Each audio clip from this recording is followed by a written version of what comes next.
Ladies and gentlemen, welcome to this. For each week, we belly up to the bar with a new guest, find out what they do, who they are, and what makes them great. So sit back, relax, and enjoy.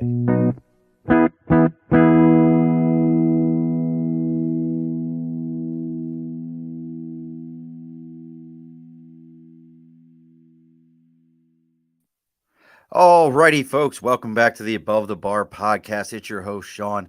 It's a Saturday night. It's a music Saturday. I think Alex may have coined this term already before we even got started. I think we're going to have to start calling this the Next Music Company Saturday Night Showcase. We might have to do that because, as you hear, we have with us tonight a wonderful, talented, amazing jazz musician with a lineage, a pedigree of music that, only some could wish to have, who is releasing her first. Is this the first album? Yep, my first music. Releasing her first album with a nice mix of classics that, she has made her own, along with some own original music. I do believe, and she'll correct me if I'm wrong, she did a song that somebody very important to her had done, and Yeah. she is sharing that. So as we're getting ready to kick this thing off, folks, I want to welcome here, bellying up to the bar with us, Alex Baird. Hello. Oh, thank you so much for that wonderful intro. That was awfully sweet of you. I try my best to get them all right here. So Yeah. as we're getting ready to kick this thing off, as everyone's starting to log in, make sure if you're logging in and you're listening to us, you take the time and share this to all the groups that you belong to, all your yard sale groups, because nothing's more important than finding a way to get kicked out of a yard sale group. So make sure you take the time and you share away to all these things, whatever it is that you belong to, because we're doing that right now. Also, before we get too far into this, make sure you take some time. Find Alex. You can find her on Twitch, which she shared this to all her Twitch followers. So hopefully Yes, some of them indeed. will jump on here real soon. So Yeah. she's on Twitter, and that's Baird Music. Aw. So find her over there on Instagram. Give her a like, share, a follow, all those kind of things. But let's start off with, as we always do, sticker and a cause. Over my right shoulder here is the big sign. And we got a new camera. So if you see me and why is he not looking into the camera anymore? We got a new camera. I'm trying to figure out the levels of it and everything. But make sure you reach out. And if you have an organization you belong to, something you're supporting, another podcast even, or a charitable organization, I don't care if it's Save the Squirrels. I don't care what it is. Whatever it is that you're supporting, make sure you reach out to us on Facebook, LinkedIn, YouTube, Twitter, Twitch.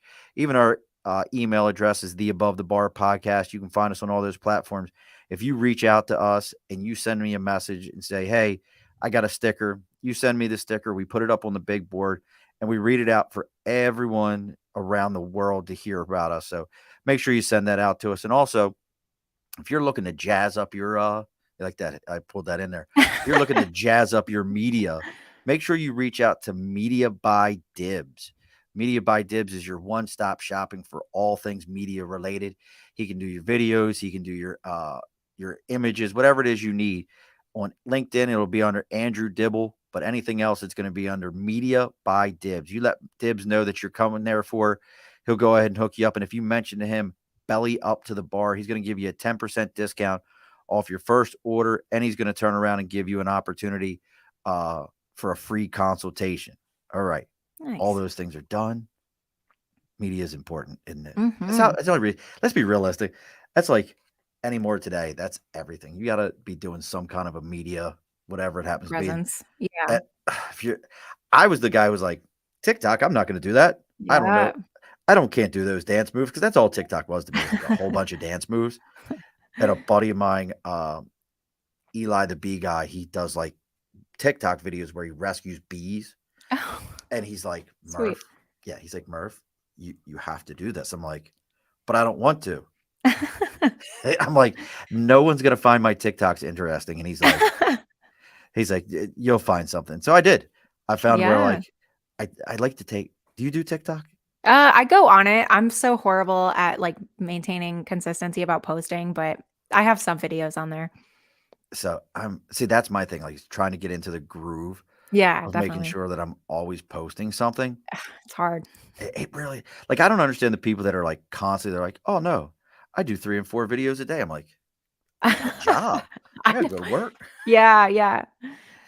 Like, I don't think if called my mortgage company was like, did a great TikTok video, they'd be like, well, absolutely then, Mr. Murphy. Don't you Yep. worry about it. We got you covered. Yeah, no, I mean, I quit my job to do music full time a couple months ago, and I can't even do it then. Like, it's a matter of, like, putting yourself out there every day and, like, just, I don't know, being vulnerable. That's the hardest Yeah. thing for me. Now, But tell me, now that's a great start right there. Now, so you mentioned to me earlier how old you were. Uh, so you just a couple months ago, you threw caution to the wind and said, music, this is it. yeah, well, What was so, that like? um, that's a good question. I'm 23, so I graduated college in March of 2020 or May of 2020.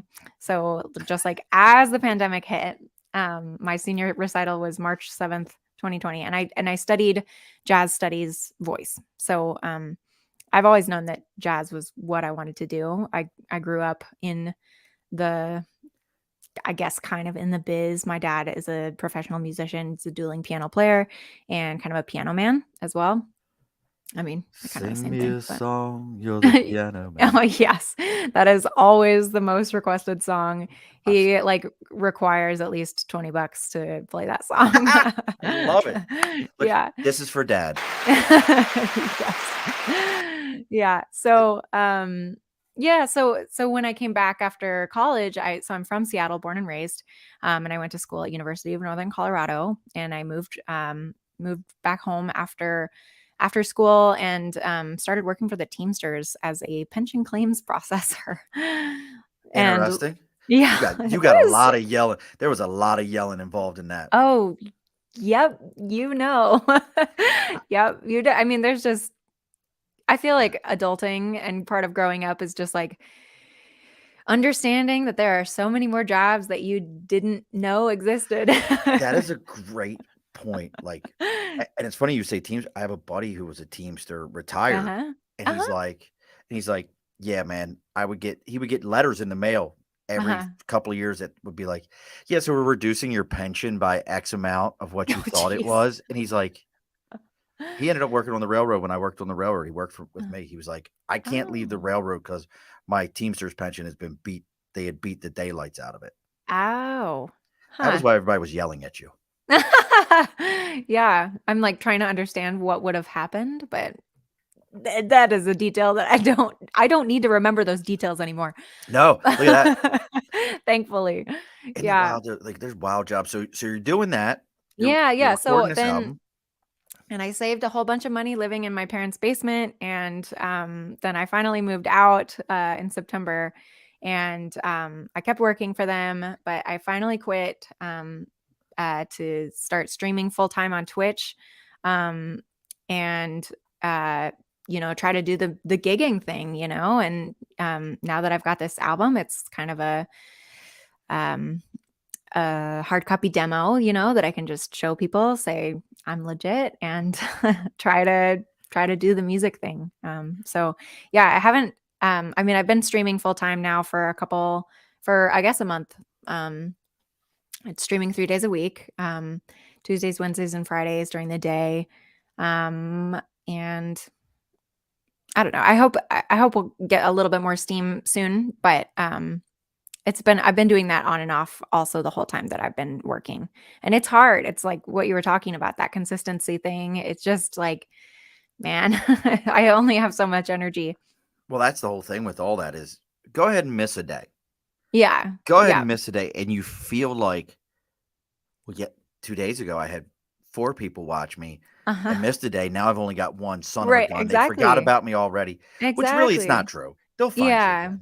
But I but know, but it's like the algorithms and everything, it's hard. So but well, yeah, I'm gonna try to do like wedding bands and gigs this summer, and really just try to put myself out there, connect with the musicians, because that's what really, I mean, jazz specifically is all about is like connecting with other musicians, playing off of each other and improvisation. It's the beauty of it. So Now, I'm curious. So you obviously have a very supportive family. You have a music family. definitely. Uh, we're still going to get into the secret song. I'm going to call it for now, the secret song that's on the album. But let's do this before we get too far into this. So I know half of you out there are sitting and going, "Are you talking about this young lady? She talks very well on the mic. You can hear. I'm going to be honest. You got a good mic voice. So I Oh, mean, thanks. if this doesn't work out, maybe some voiceover stuff. But but let's give an opportunity and then to hear exactly what Alex sounds like. A Oh. lemon tree, you planted me. Your love comes through the soil. She'll grow tall and stretch her arms. Shady, happy, loving. Now, what you guys couldn't see because when the graphic comes up, it mutes our mics and everything. I can still see Alex. I have a separate screen to be able to see Alex, and that whole time on that second screen, you could see that head was just like, "Yeah, that's me. I'm just smoothing out, and I'm good right now. Yeah, this is right It's on." for the musicians for sure. That's great. So, um, where I want to get into this, but I got to ask this question because your parents are obviously and your family's obviously very supportive of this because you, like you said, you left your job. What was some of the reactions you were getting from other people though when you were like, yeah, so I'm going to leave my job, a union position, I would imagine if it was with the Yep. Teamsters. So I'm going to leave my union job with the Teamsters that probably I could work for the next 40 years and no one would ever question it. And I'm going to hang out in the basement and I'm going to stream my music and try to get some wedding singer gigs. What the hell was that conversation like? Like when you tell people that, were they like, hmm, so that Seattle rain's getting to her. Honestly, I found the exact opposite experience. I am so lucky to have been blessed with like the most supportive people in my life. And I think everybody had been hearing me do music for my entire life. Like there's some recording of me at 7 years old singing Dream a Little Dream of me. Like, I've just been doing this for so long. I think people were honestly more weirded out that I took the Teamsters job and in the first place. And they were like, oh, okay. Like, they wanted to make sure that I was still going to go pursue my dreams. And, um, so when I finally decided like, okay, I'm done, like, I want to do music full time, I just got all congratulations. And I mean, I really did make a priority to save a certain amount of money, and I did that. And so, I'm okay for now. I don't need to like find a 9 to 5 as soon as I could. And I'm very privileged to be able to have done that. Having parents who were able to keep me at home without having to pay rent, and everything like that.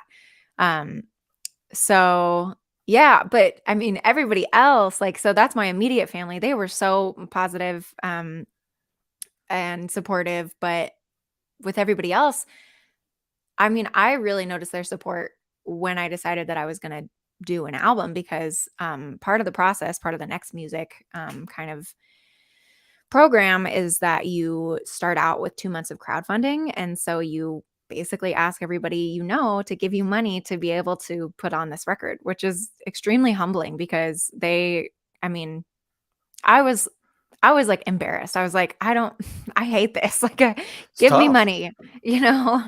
And it's just like, like, it's just awkward. And, you're basically saying, "Can you give me proof that you believe in me?" Monetary proof. And we're in the middle of the pandemic, and I know that everybody's already strapped for cash. So can you give me some? But people did, and they came out of the woodwork. People that I went to elementary school with, old teachers, like people who heard me sing at the grocery store, like people have been following my Hold on. journey for a while. And Thinking at the grocery store. What is that? Like you're in the produce aisle? You and are you're like, correct. and you're just Exactly. belting out notes in the middle of the produce aisle. It is my favorite annual thing I do. I live in West Seattle and we have a local grocery store, West Seattle Thriftway. And I play holiday music there every year. So Neat. yeah. Yeah. It's really fun. That's So yeah, I mean, everybody has been so incredibly supportive. And honestly, that's been like my biggest thing that's been able to keep me going through this whole project because it's been hard, you know. Um, just knowing that everybody was behind me and had already like funded me, you know, that well, really that's the kept me other going. side to it is when you a lot of times people think, oh man, I don't want to ask people for money. But those people are now invested in you and what you're doing as much as you are invested in yourself. Yeah. That's pretty incredible in and of itself. My buddy Scott, this is a music guy right here. It's the only way artists are going to grow from here on out is crowdfunding and supporting their own fans. Scott was a professional musician, and Scott used to go out and he'll have to explain it to me again. I think he just like muscled for bands to make sure promoters paid him. I'm not sure. That's awesome. Well, No, it hi, was Scott. Scott and I geek out about like if he. I think I sent him a picture of my new camera, Oh, and nice. he was like, "What do you got?" Like we geek out. I was never the guy to geek out on equipment, but now I'm like, I got all kinds of shit. Oh man, yeah. No, I was just talking about that yesterday. Like, are you even really a musician if your whole, or like, you know, a professional performer if your closet isn't full of gear instead of clothes? He says, and you need to keep getting out there and getting in front of people. And he says, "Hi." Hi. He's on Talking Beards. They Oh. have their own network. They're all like big, giant, bearded men. I was actually talking about Scott the other day. I was talking to a client for what I do in my normal job, and they're just outside of Austin. And I Mhm, told her what Scott does for a living, and I said, so if you see a man doing what Scott does, and with a big, giant beard, there's not a lot mhm. of people that do what he does, and they have a beard, so it's probably him. And she was like, really? I'm like, yep. Just keep on the lookout. So I figure at some point, some random person's going to walk up to him and be like, "You're Scott." Love And it. That's yeah, awesome. I do it all the time. But so I'm kind of curious. So Jeff has like uh how Haley's on there with you, yourself, Jeff. I mean, or Hadley. I mean, everybody is all in the Next Music Company, but a lot of them. I'm Scott all day, every day, but a lot of them were like from out in the Iowa area, but it's kind of Idaho. Yep, or yep, yep. Idaho, not Iowa, from out that way. How do you come to meeting Jeff? And for those who don't know, let me throw this out there. Jeff Baker, who's been on the show, he is kind of the father of Next Music Company. It was Definitely. he's played with a ton of people himself. He's a music teacher.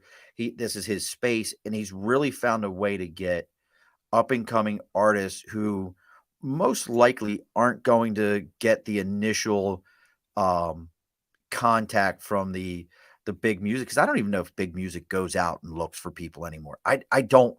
I mean, I think now if you don't have a video on YouTube or Twitter or Twitch where somebody goes, "Oh, look, there's a billion downloads," I guess now I'll talk to them. Uh-huh. Like I don't think they're there. So how Yeah. did you meet Jeff?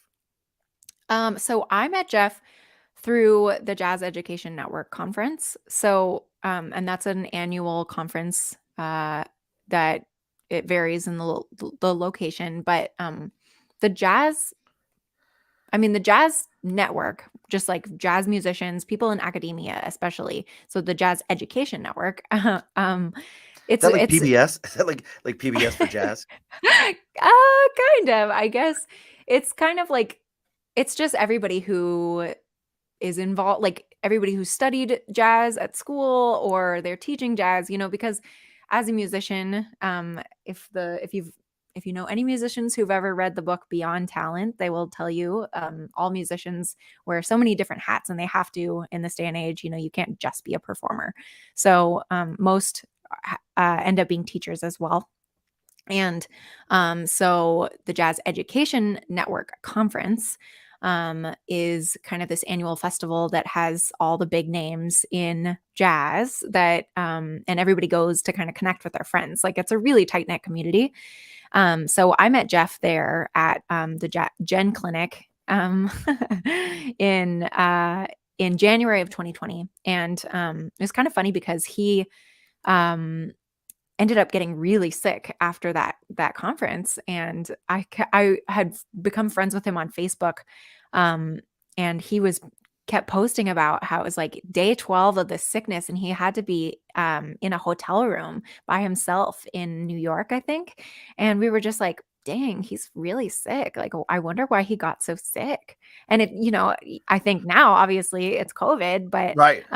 nobody knew about it at that point, So yeah, I'm a big introvert. As much as I practice, being in front of everybody, I had to really put myself out there to network. And I intentionally was like, I'm going to go out every night, try to meet people.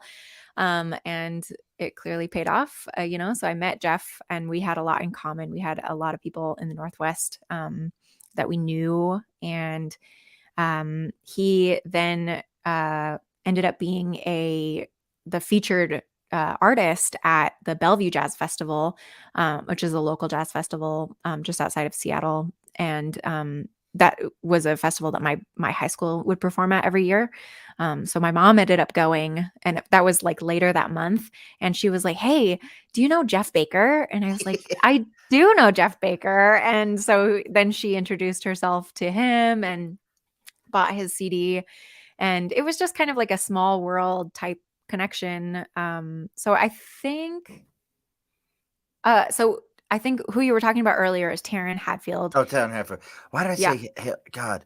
I think you got Hadley and Hadfield combined. I've got so many names in my head. No worries at all. I know you must have a lot of names to memorize. We're doing 4 shows this week. Oh my gosh. I never do 4 shows. I'm the guy who's like, I'll do 1. I'm doing 4 this week. Yeah, I'd be like, can I go to bed instead? It's wild.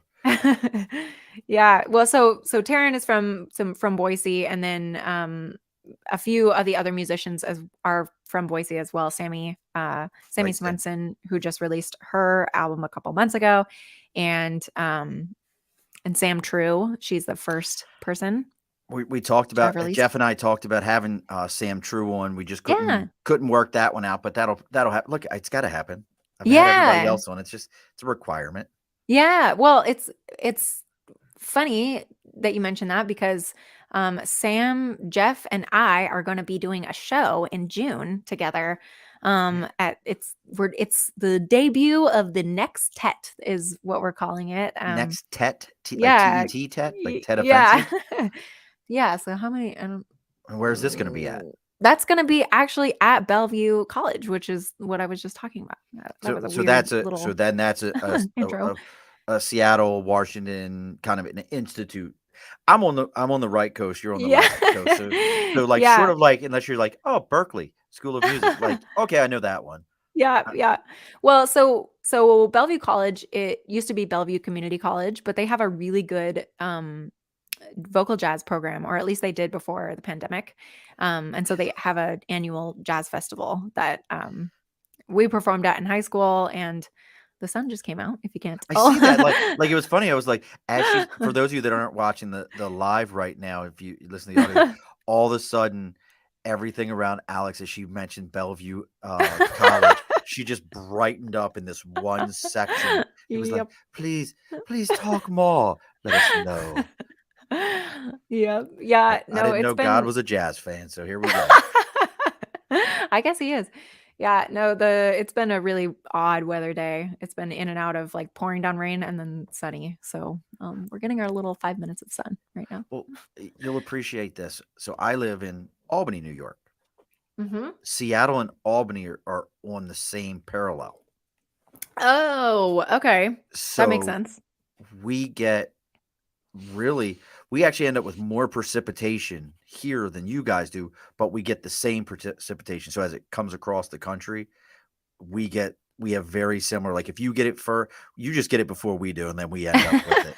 Because it was a weird thing when I first moved here. I was like, it rains a lot here. It feels like it's Yeah. always raining. And then I looked on the map, and sure enough, I was like, oh, that makes sense.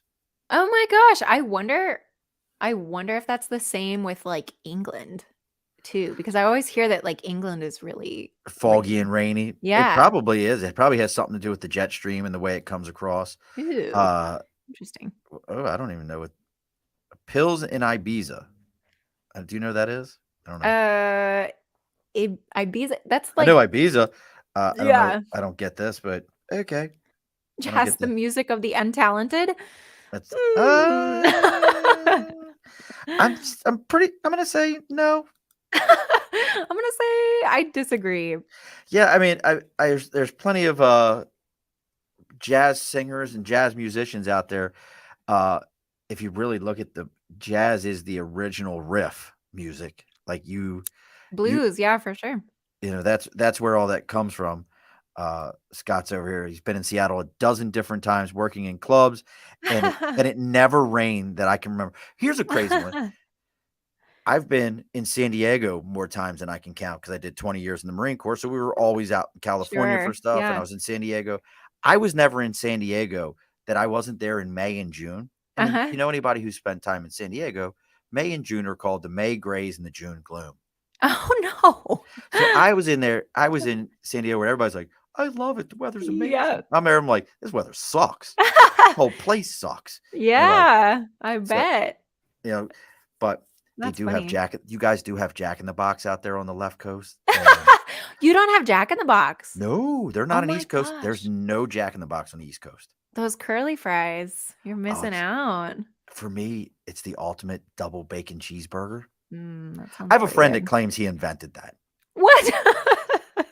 No, a Marine I served with, well, he was senior to me, named Uh-huh. Scott, said that when Uh-huh. he was in college, or before he joined the Marine Corps, he worked at a Jack in the Box and used to make them himself, Mhm. uh, and didn't uh didn't didn't like the fact that he couldn't get what he wanted, and I'm like, okay, so he ended up making his own deal there. So I was like, this is Yeah, oh my funny. gosh. And you think or he thinks that it stuck because of him? Yeah, he thinks he was the person that invented it. So I was like, that's pretty funny. A double bacon cheeseburger. I mean, that's a classic. Oh, I love it. The ultimate double bacon cheeseburger. It sounds delish right now, But honestly. it doesn't. It's like ridiculous that just mentioning it sounds that good. So Yep. you're getting into this. So I want to get into. So we'll go ahead and admit now. So why don't you tell everybody who the other big musical influence that you had along this process was? Um, yeah, so that would be my grandma on my mom's side. So my mom's mom was a Seattle darling, a person she was performing regularly in the Seattle scene in the 50s and 60s. So yeah, but she started having kids, as women do. And in the 50s, that just was very much her role. So that kind of took over. And she had a surgery for her vocal nodules that went south. And so she wasn't able to continue her career. And she has these really awesome songs. She had a great voice, and she has some really awesome songs that I just felt like could have used more airtime, and she had a couple songs actually that were featured in Billboard magazine. I found the article and in the archives, and I put it on my website. I put a little section devoted to her on my website. So it's alexbairdmusic.com/Peggy with an I, Peggi. Her name is Peggy Griffith, and Hold on, Peggy Griffin. What? Griffith, yes. Oh, Yeah. Yeah, so I found that article, and I mean she did also I mean, she was regularly performing, but she also did some special work for the Seattle World's Fair, in 1962. That was like a big claim to fame for Seattle. That's where we got the Space Needle. And she was under contract with a certain record label. I can't remember which one right now, but A record label that shall not be named. I guess so. Maybe, I think it might have been Dalton Records, actually, potentially. Can't remember though. She was with a few different ones at different points in her career. And so she was under contract by her own name exclusively, so she couldn't release any music under her own name. So when the Seattle World's Fair hit, she got an opportunity to do some advertising, some music Nice. advertising, and so she released it under my mom's name. So you can find this little postcard. There's a video of it on my website, but it's a postcard that came in the mail. It's a rectangle, and it's actually like secretly a record, and you can like play it as a 45. But it says it's by Kelly Gates, but it's actually Peggy. Wow. So now, what had your grandmother? I don't know if she's still with us or not. Did she No, ever she get? passed. So did she ever get to hear you sing? Yeah, she did. So I mean, I always kind of viewed it as my role to like kind of live on for her, and she always wanted me to be singing stuff. So the Dream a Little Dream of Me recording that I talked about earlier was for her when I was really little. I remember bringing that over to her, and I also studied Japanese at the time, and so she was like dead set on me singing Sukiyaki, which is What is that? it's a Japanese song. Um, it's actually kind of sad, and a lot of Japanese people don't really like it to be sung by Westerners. Well, Just sing because it. just because Sing it. it's like ue o muite aruko. And anyway, so she wanted me to sing that, and she actually passed my senior year of high school. So she didn't get to see my professional career, but she knew that I wanted to pursue music. Honestly, I wish that I had been able to ask her questions before we lost her. It was kind of unexpected, and so I just feel like I missed so many opportunities to hear about her career. I just missed out. I didn't even know that we were close to losing her. So I think about that a lot. I mean, but she had to be such a huge influence. Now, she was, now is this your dad's mom or it would be mom's mom? Because you said the Right. postcard. So Yep. now is mom, I mean, we already said dad's dueling pianos. He's doing the music piece. And every thing I hear of dueling pianos, I always think of New Orleans and dueling Oh, pianos. yeah. There's a big famous bar down in New Orleans that they do the dueling pianos. Okay. Nice. Now is mom musically inclined? Did it skip a generation? What are we talking about here? I think she is musically inclined. She's a CPA, so she's a certified personal accountant, and she's, I'm gonna do your taxes. she I'm gonna does. find you It's so money. nice. Well, actually, that's not true. I do have to do my taxes, but I just have to go over there and be like, "Mom, what can I deduct?" So, Mom. yeah, but no, honestly, it's super nice because as a musician, most musicians do not know how to do their own taxes. So I'm Yeah. very lucky. So is my dad. I think that's artists in general. Like I just saw a thing with Steve Harvey where he was talking about his accountant like died. Oh no. And when the guy died, his assistant called him up and said, "Look, I was just in his office after they took him out. You owe like $5 million in taxes." And this Oh was my like God. this was years ago. And he's like, what? And what the guy was doing is Steve Harvey would write him the check. The guy was cashing the checks and never paying the taxes. And Oh my God. yeah. So there's another one of those scumbag things of Yes. entertainment. $5 million, he'll never miss it. Well, yeah. True. So you've got you're putting this album out. And I know we talked a little bit. I just kind of want to roll back to this for a moment where you mentioned reaching out to people.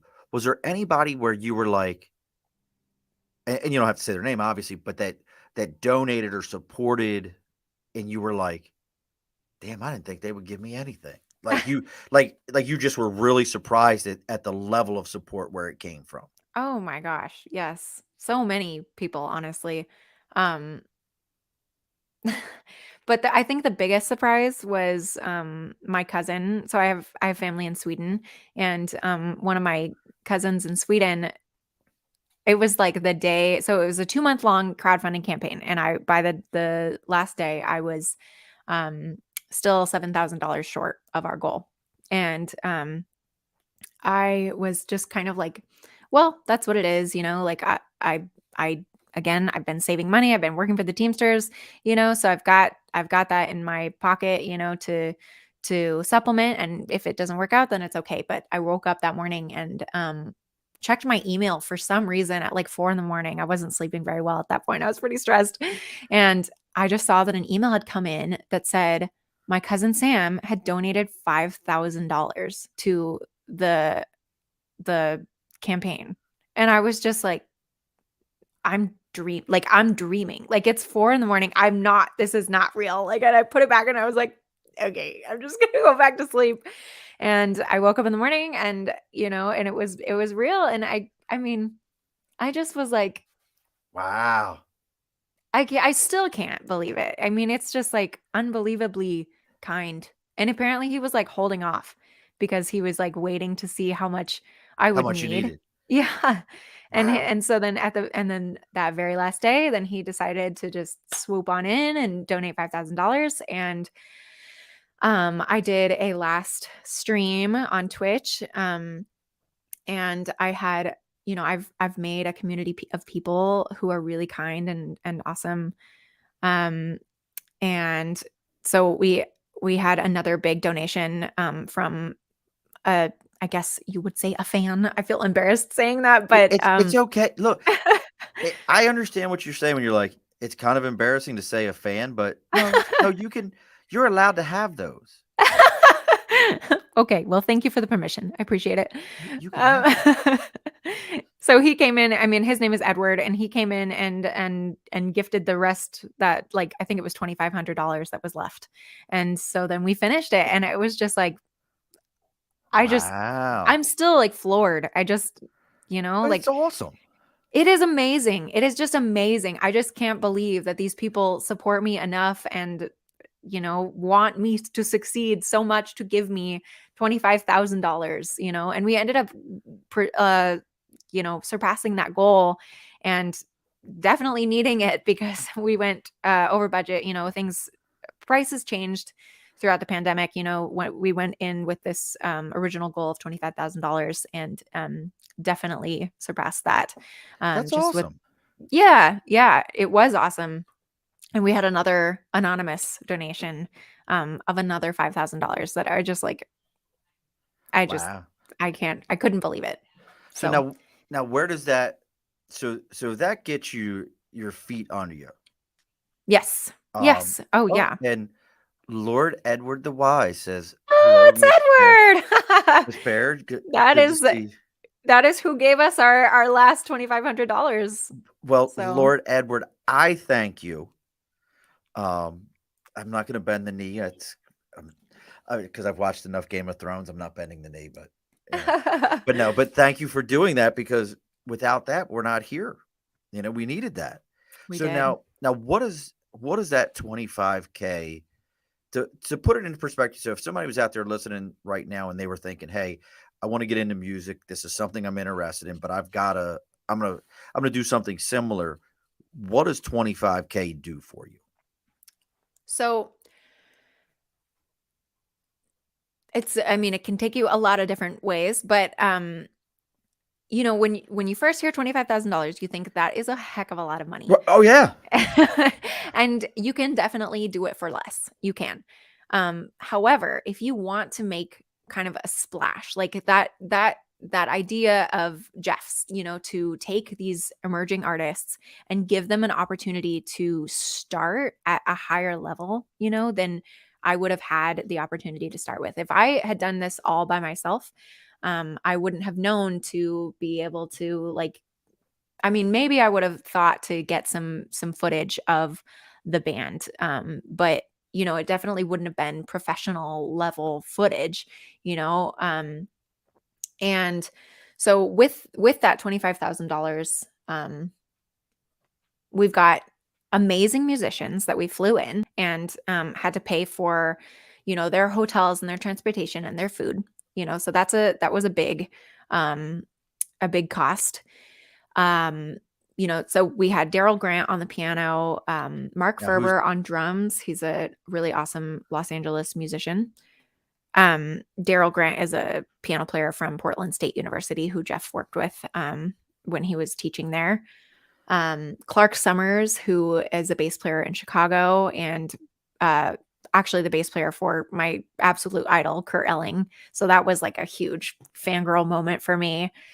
Who am I forgetting? We got Lucas Winter, who's a local guitar player, and Thomas Marriott, who is also a local trumpet player. So that was a big piece of that budget. And then, the CD replication, there's $5,000. And designing logos and your whole branding. I was lucky enough that my best friend is like this amazing designer in Seattle, and she has worked on a bunch of professional projects, for like rebranding SeaTac oh wow. airport. I mean, and so she put together my album, which looks, fantastic. I think I've got one. I see you're looking around. I know. Well, Right, here it for is. those of you who saw our initial post, that picture that I used for our post today was actually the top half. I was going to move it around and go over top of where your name was, so it looked like you were staring at my logo. Just Love to it. be like, I see what you're saying. Yeah. See, now you see what it is. For those of you that are watching live, that's awesome. It's Alex sitting there and she's looking off up into the sky like she's thinking. And I was like, what if I move my logo? It'll look like she's staring at me. That'll be great. Yeah, that's awesome. And I got to tell you, Lord says, think nothing of it. It was a pleasure to help, in that you are worth every penny. So, Lord Edward the Wise, thank you again for that. So you're putting all this together. And again, I'm going to reference Jeff for a moment, only because we've spoken.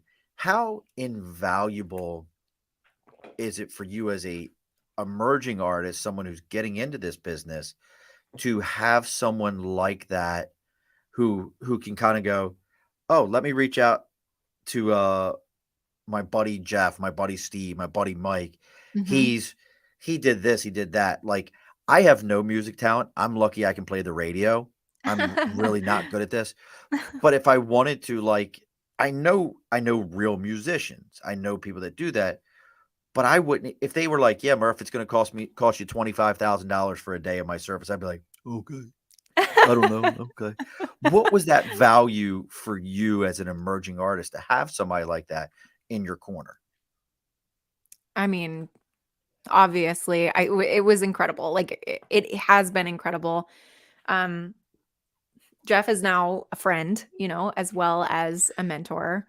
But I mean, without his experience, I don't think, I mean, I've had all these dreams, but he's a really fantastic musician as well. So he, so that was really instrumental. Ha ha. In geez, that's funny. It wasn't supposed to be that one. It was supposed to be this one.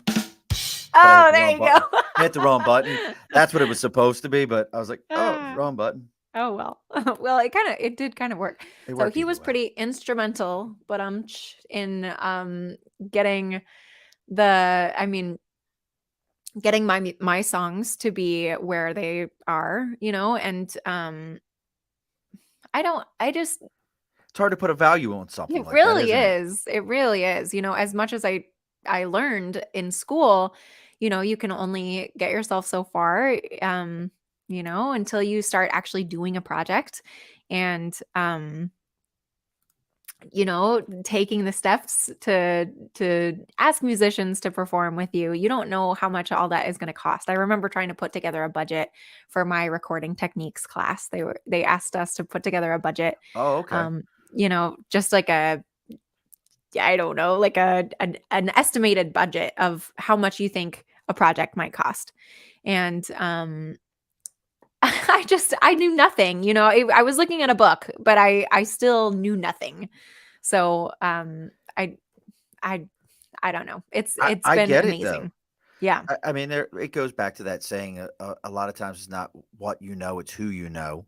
Oh, A- completely, 100%.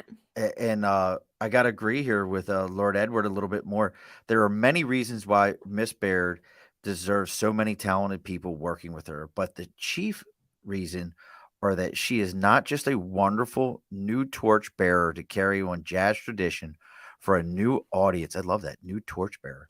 But she is also a wonderful person who is hardworking, warm, generous, kind, and above all else, genuine. She deserves the best. Well, you know No. what?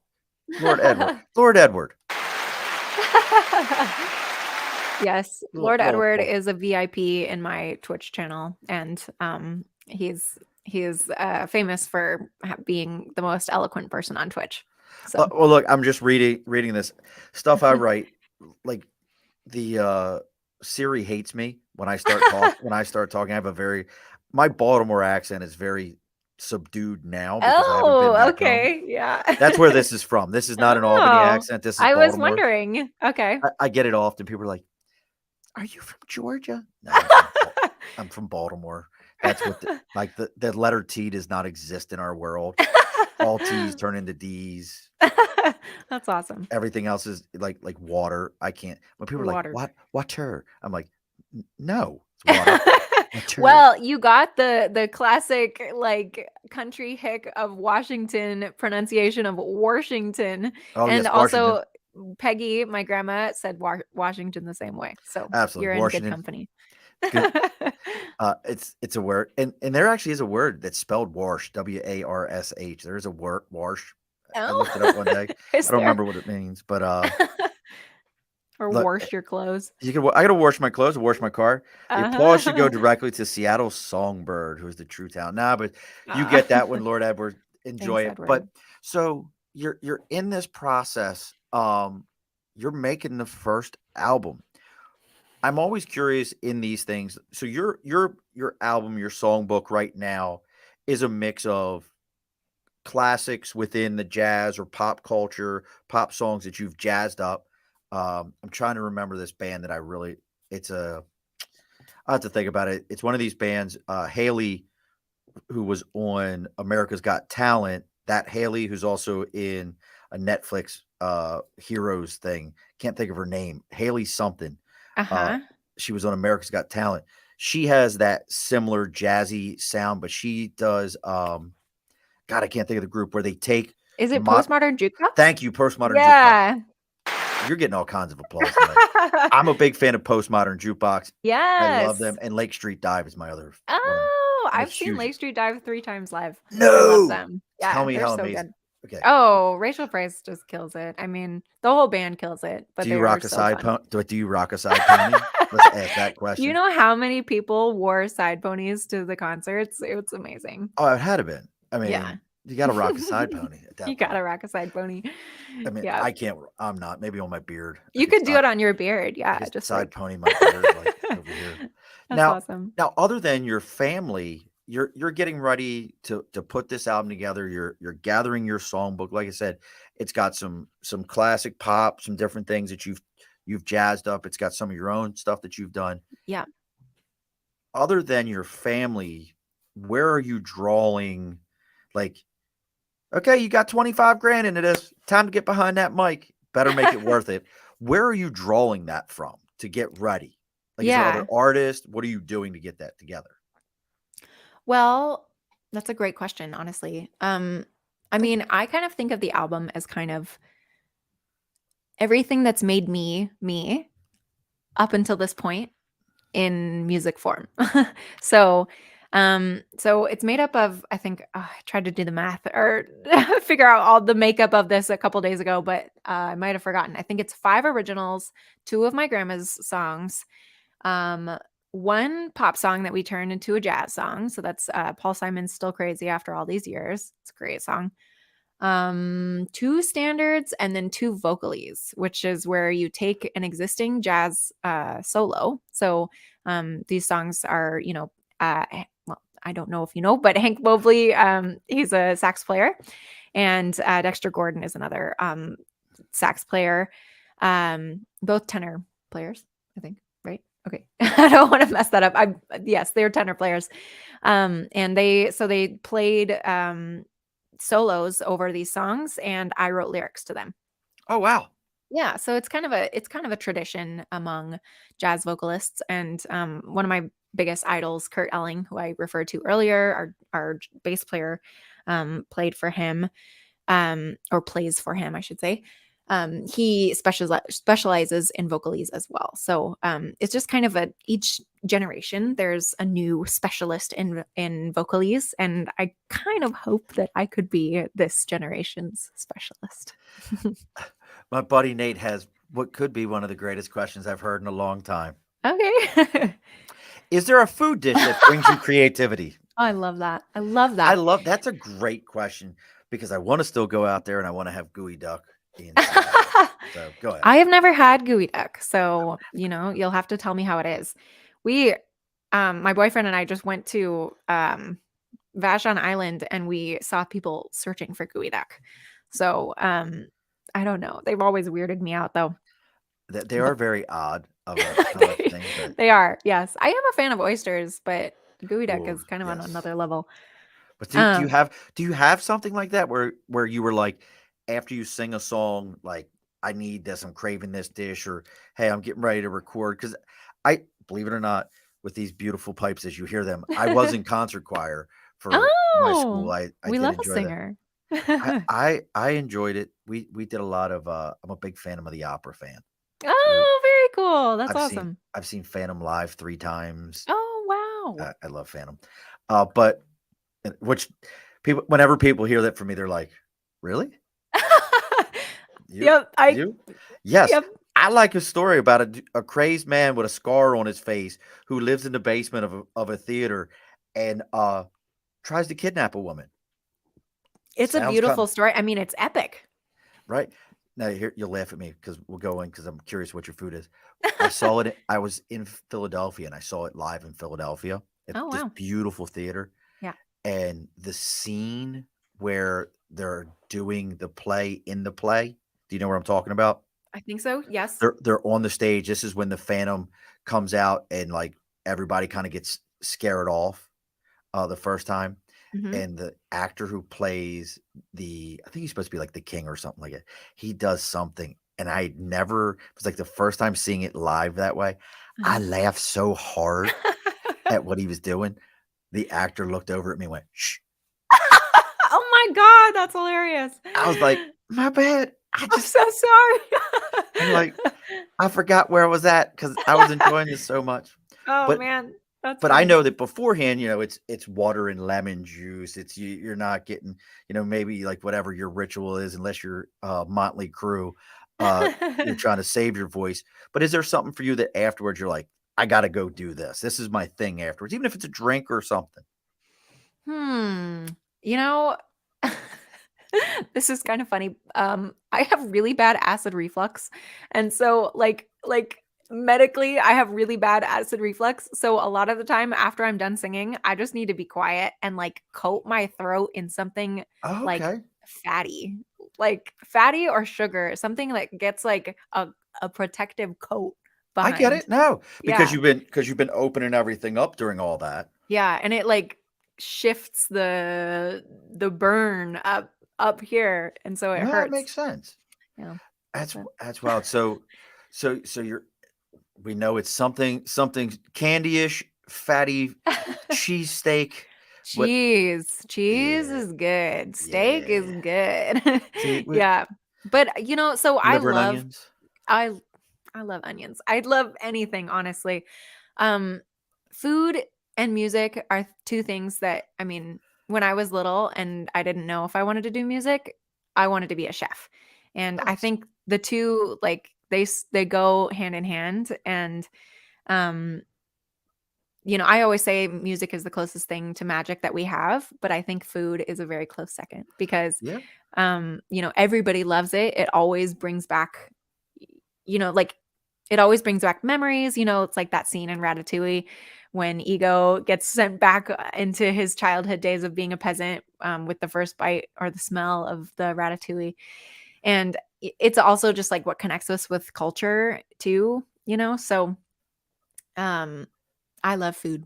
And Yeah. also, I have requested that now I can make it my formal request for anybody who's going to be listening to my record that they eat something lemony and tag me in it Oh, on that's the release date. great. Yeah. That's an awesome idea. Yeah, right? Even better, listen, anybody, when you listen, tag Alex Baird Music on Instagram or wherever you see her, but you should have a box of lemon heads with you. Yes, there you go. Everybody who does it, that'll be it. It'll be hashtag lemon tree, but you gotta have a box of lemon heads because that'll be who you are if you're listening to the album. You're a lemon head. Oh my gosh, that's hilarious. Yes, Is that exactly. It's funny. I've gotten a lot of different people like commenting because I've tried to make this a theme that people tag me in something that they're eating that's lemony that on my release date. And so one guy's making a lemon drop. Actually, I shouldn't say one guy. great shot? It's a He's great another. shot. Yeah, yep. Uh he's another Next Music musician, Miles Forte. The Okay. sun came out again. It's so Jeez. funny how that like you get to talk about it and the sun Yep, the I sun will know. come out. Oh, geez, it's really bright now. Do you need to get up and pull the Yeah, shades? I'll close the blinds. Okay, she's gonna close the blinds. But as she's closing the blinds, Nate says you need to get Oh, you some that's Maryland blue crabs. great. I absolutely agree with you, Lord. Phantom is amazing. Not sure what the kitty cats are for, but we'll take them. They look like Cheshire cats to me. If music be the food of love, play on. I like it. Lemon trees, and Oh, I yeah. think and it's funny you said music is like magic. I heard something the other day that I thought was great that food is modern day alchemy. Oh, it totally is. I You're totally agree. changing one thing into something else. So food is the modern day alchemy. So you're working through this album. We're putting it together. Where people are starting to find you on Twitch. Taryn's got probably told people about you. Jeff's out there. I think Taryn was like actually the first one that really pushed the Twitch piece. Oh, she was. Yeah, she was my total inspiration. And she's Eh, actually become a really great friend as well because she moved here. And now Well, she better of her middle name Seattle. it is exactly. Like, Yes. Yeah. and I asked her about that. I was like, was that like an?" She's like, "No, my parents are hippies." Makes sense. Yeah. They love Uh, Seattle. So, oh my gosh, so this sun is just really not helping this it's not. Do situation. you need to get up again and turn No, the no, I'm just turn the I turn the it crank? doesn't look great. Turn the But crank and close the blind. Yeah, you're looking like a pirate just keeping one eye out of the sun. I know okay, it's not a great situation. I need a curtain, but I don't have one. Gotcha. So, So you're pushing this forward. Um, you're getting the last songs in. As you're making this, was there anything that I imagine there's a ton of things you learn in the process of making an album, but was there anything in the process that you were like, well, I'll be damned, I never thought about this or this never crossed my mind, that the one thing that kind of stuck out to you where you're like, huh, this is part of making an album I never thought existed? yeah. Hmm. That's a good question. No, I'm kidding. Like, I know for me, for like Go ahead. podcasting, I never thought that I would need so much stuff. That was my thing. Like, I was never thought that I Yeah. would constantly be buying new stuff. But was there Yeah. anything that you were like, huh? The whole process, honestly, was pretty much like that. I feel like I was learning something new every day. One thing that we tried to avoid, but didn't we ended up it ended up delaying the record by a couple months is the copyright of the vocalists. So and that it has been, a notorious issue for jazz vocalists who want to publish their lyric. But when you are writing lyrics to somebody else's song, that can be an issue. So You're that still is gonna give them definitely credit and something, everything. yeah, I would warn people about. If they're if they're going to publish a record and write a vocalese, then you definitely want to be careful with those rights and figure out what you're doing beforehand and make sure you have the permissions beforehand. But it all worked out in the end, and I do believe that I'm going to be the official lyricist for one of those songs, This I Dig of You. So that is actually the first track on the record, and it's how a lot of people know me. It's kind of my first thing that I did that was semi-important. This I Dig of You is a standard, a jazz standard that a lot of instrumentalists play, but there has been no lyric up until me writing mine. So people heard that and kind of followed along after I wrote that a few years ago. So nice. Now, the official release date, if I remember correctly, May 20th. Is that correct? You got it. Yeah. You've done your homework so well. I just want to, you deserve your own applause. Look at that. I'll tell you a secret afterwards that nobody would believe. But so May 20th. No, so I do. You look embarrassed. I really am, because I am the worst prep person. Oh, in the world. I get it. So like I'm the guy that goes 5 minutes before I'm supposed to do something. I go, crap. I was supposed to. Yep. So like the cap wig that I made, I call them cap wigs because that's the site that I use. Okay. That my 12-year-old introduced me to a couple of years ago, was like, Dad, if you need to do that, just go to this. I'm like, he was 10 at the time. I'm like, thanks. Thanks. I was educated on the internet by a 10-year-old. He's like, go there. I do it in school all the time. Oh. I put that together 20 minutes before we went on. I was like, boop, boop. All right. Oh, wow. Nice. I'm honestly, you're preaching to the choir, so no judgment here. Thank you. You did it. You did it, and that's what's important. That's it. See, Nate's full of shit. Nate's like, oh, Nate, I don't. I don't like, because here, I'll tell you my reasoning. I want to be just as surprised as the audience. Yeah. When I go, well, what about this and what about that? Like, as if I knew it. But that also brings me another thing. So your album's done, coming out May 20th. Mm-hmm. One of the things you guys do over at Next Music is almost like a old school version of VH1 Storyteller. Yeah. And I love that Jeff has you guys doing that. Yeah. How did you feel getting a chance to kind of tell your story in that type of an environment and getting behind with the camera kind of there to record that? How did you enjoy that? To be honest, I am so uncomfortable talking about it. Like this type of interaction, this is good. This is fine. This is, it's an ongoing thing. We're talking. Yeah, we're interacting. You can respond to me, and I don't have to just be filling up the space, the ear space, with my eloquent sentences. But when you have to be interviewed, it like makes my skin crawl. It's so hard for me. And Andrew, who put together the music videos and who put together the story and sound, the VH1 Storyteller that you're referring to, he did such a good job editing out all my and oh god, and like I have so many pauses, but there are definitely still some in there that I tried to cut out, but they didn't make it. They did. Some still made it in there. Well, so. They're natural. I was helping a friend with that has a podcast. She's been on here, Jessica Gruber. She has a new podcast called Pathed, Pathed, and it's a faith-based Christian podcast about people's faith journey. And she asked me to do her opening. I never realized that when I talk, I go like, and I'm like doing this whole opening for it, and I'm over exaggerating it, but I'm doing this whole opening and I play it afterwards for myself through Audacity, and I'm like, my God, I sound like I'm about to drown. I'm like, and that's what it sounds like. You're inhaling? Yeah. So as I'm talking, it was like, you're listening to the Pathed podcast a story where we go on the journey. And I'm like, God. Yep. And I'm like, Yep.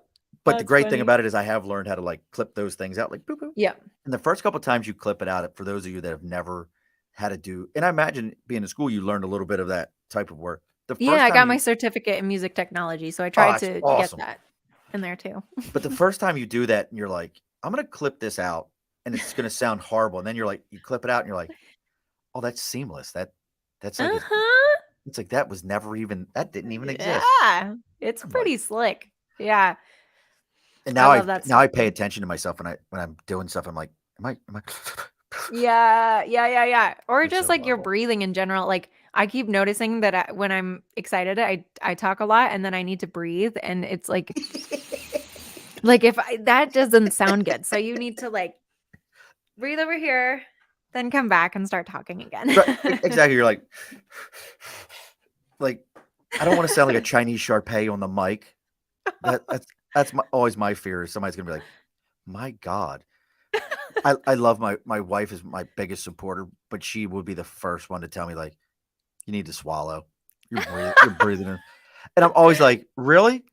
And it sounds horrible to me when she says it to me, and then I realize she's fucking right. Bullshit. Bullshit. Yep. So That's funny. the album's out. We've got all these things. We've Mhm. got the TED Offensive coming up. Where The next set. the next TED, yeah. Yes. So we've got the next TED coming up, and Jeff's going to be there. You said who else was going to be there with you? What was Sam True. Sam True? She's the other. She was the first person to release her record on the Next Music Company, or Next Records record label. And if we're out out in the Seattle area, what day is that going to happen? That is June 2nd. Okay. On Thursday, June 2nd, at Bellevue. At the colleges now. Mhm. Do they have like an auditorium? I mean, obviously they have Yeah, an auditorium. I don't know what this space will be like. Yeah. I think I've got a link that I can like put in a chat. I don't Yes. know if that's helpful. Yeah, if you send it to me in our private chat, what I can do is I can drop it into the group chat and it'll go to everybody. Okay. So you can send that to me and I'll see it. We're both playing with new cameras and screens today. For those of you that are watching us There you go. live, we're both like There. messing around with new stuff. So let me get this link over. So Oh, wait. I that's- don't think it's actually at Bellevue. It's at Resonance. Residence. Okay. I'm not sure. Resonance in Bellevue. I see. Oh, okay. Actually, don't use that one. Use this one. Okay. We won't use that one. This makes for great radio. Don't use that one. Use this one. Sorry. There you go. There we go. We'll use this one.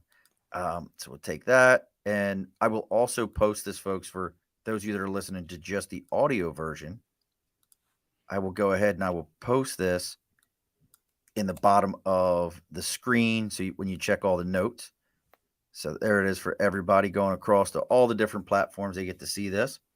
So this is coming up. We've got this one, June 2nd. Any plans for actual like touring, anything like that?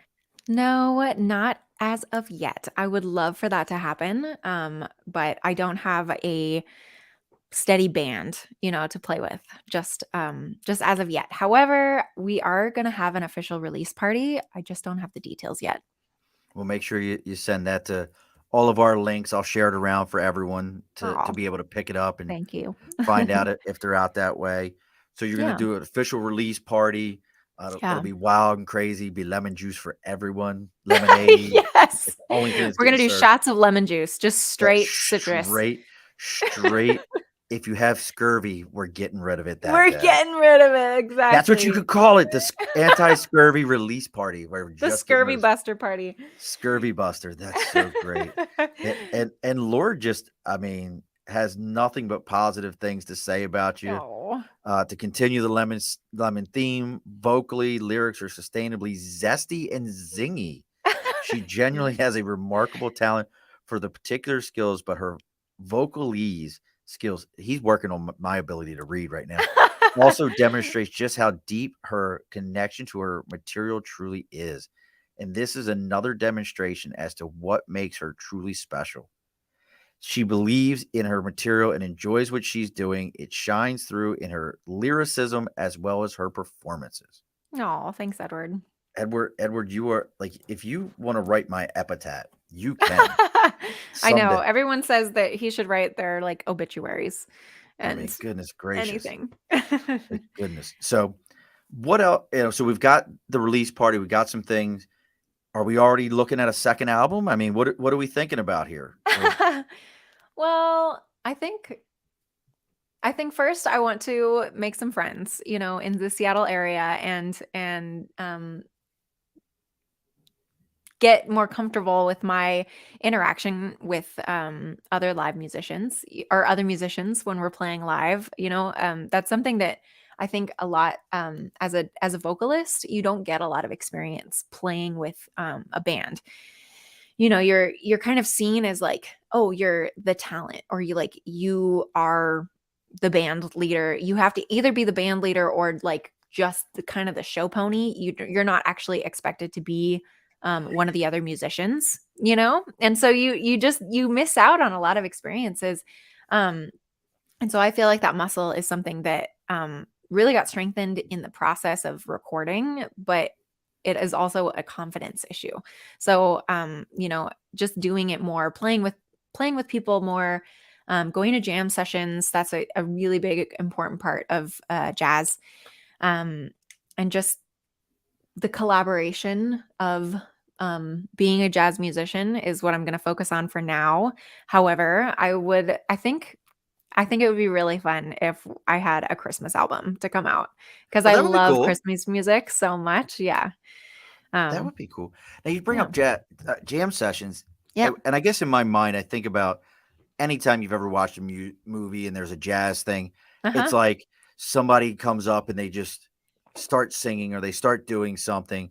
The band that already is up there is all like grumpy and, oh, who is this person? They're nothing. We're not having them.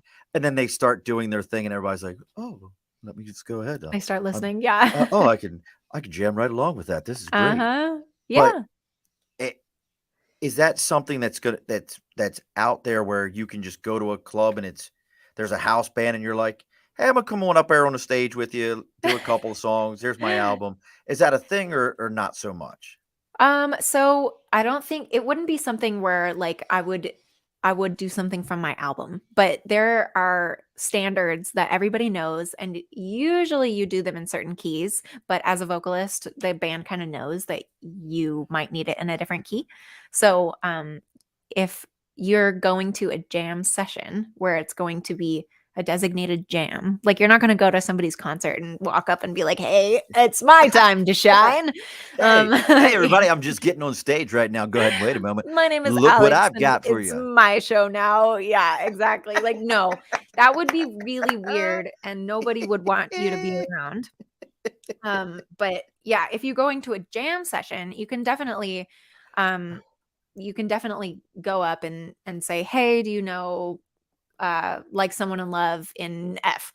And they're like, oh, yeah, I know that one. And then it does happen, like in the movies, then it really does. And it's awesome. It's the beauty of jazz, the fact that you guys can get together and play a really amazing, beautiful song and never have met each other. That's the beauty of jazz. It's like no other type of music that way. I mean, I guess some bluegrass is kind of like that too. Bluegrass, yeah, definitely. I love bluegrass. I'm a big fan. I'm a big fan of Tyler Childers. I love Tyler Childers. Love it. Yeah. And it looks like Lord's already he's got his 1999 ready to go for that album, for that Christmas album. He's ready. Everyone's getting a copy of it. So we're gonna get ready to close the bar up here, pull the shades down so that no more does Alex get sun in her eyes. Please.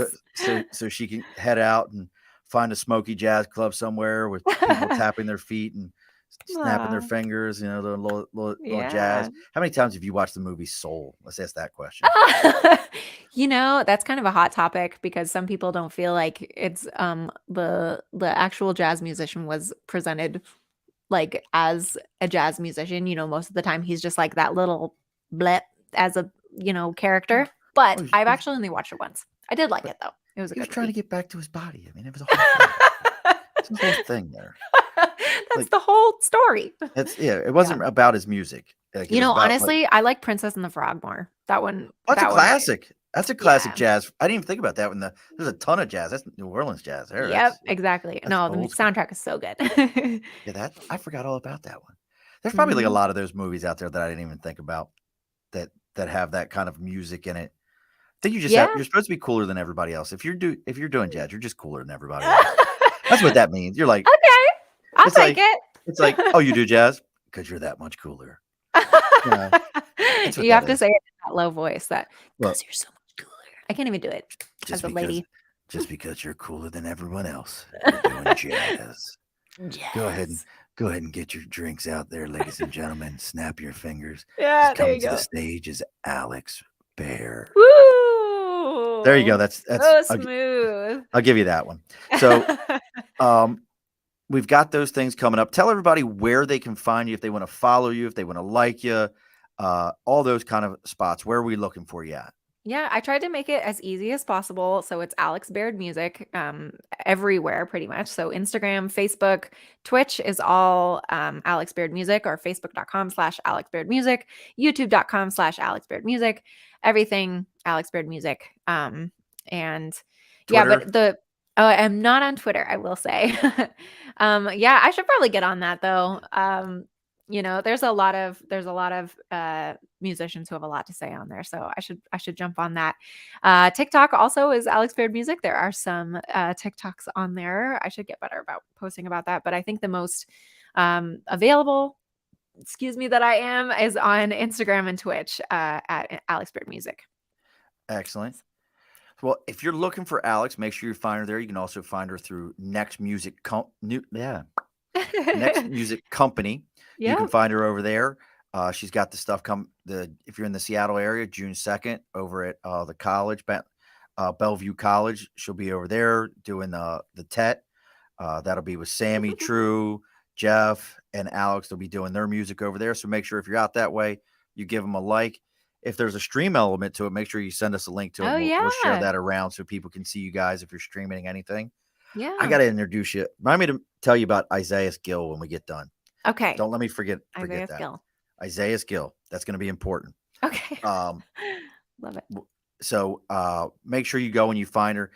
Again, as always, sticker in a cause, folks. If you got a sticker, you got something you're supporting. Alex might have a sticker. We should find out. I will have a sticker very soon. Yes. And she can send us a sticker and we'll put it on the board. But you can find us on Facebook, the Above the Bar podcast, our network. Always support the network, Earplug Podcast Network. Make sure you're following them, following us on Facebook, following us on LinkedIn, YouTube, Twitter, Twitch. All of ours are the Above the Bar podcast. If you type that in, we'll pop right up. If you need to get a hold of me, you can email me at theabovethebarpodcast@gmail.com. And soon, very, very soon, we'll have our actual website. We're working on that.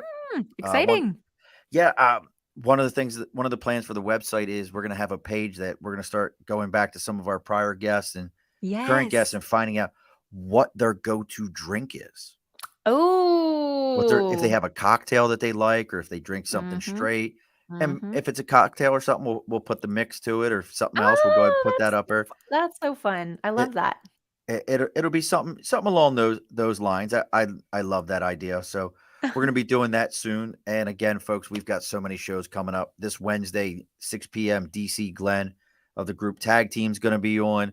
He's going to be telling us what it was like. My big thing I want to know, what was it like to be in hip hop in the 90s when people didn't have a cell phone in their pocket everywhere you went to record it? Wow. What was that world like? And then we have Ghost Static, who is a rock band, has a very, I don't want to say Nickelback because everybody hates on them for whatever reason, but they have that level of rock sound. But at the same time, they're ghost hunters.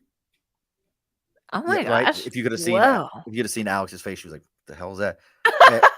and Nathan will tell you that anytime we have those people on, anyone who does paranormal stuff, my show screws up. And it's not me. We just had a lady. Oh my God. I just had a lady. I promise you, this is a real thing. We just had a lady. I believe you. The other day on Wednesday. Her name's Heather Lawrence. Beautiful person. Love her to death.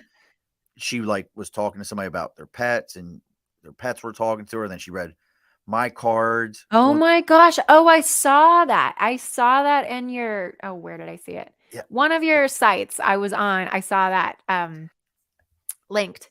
Static the entire time. static. Wow. Every time on my end, it was fine. Every time she spoke, static the Oh, whole that time. is bizarre. So it happens every time. Don't ask me. I have no idea. It started with Patty Negri when she came on in the Haunted Dolls and all the other Oh, stuff. I'm gonna So- go have to listen to go listen.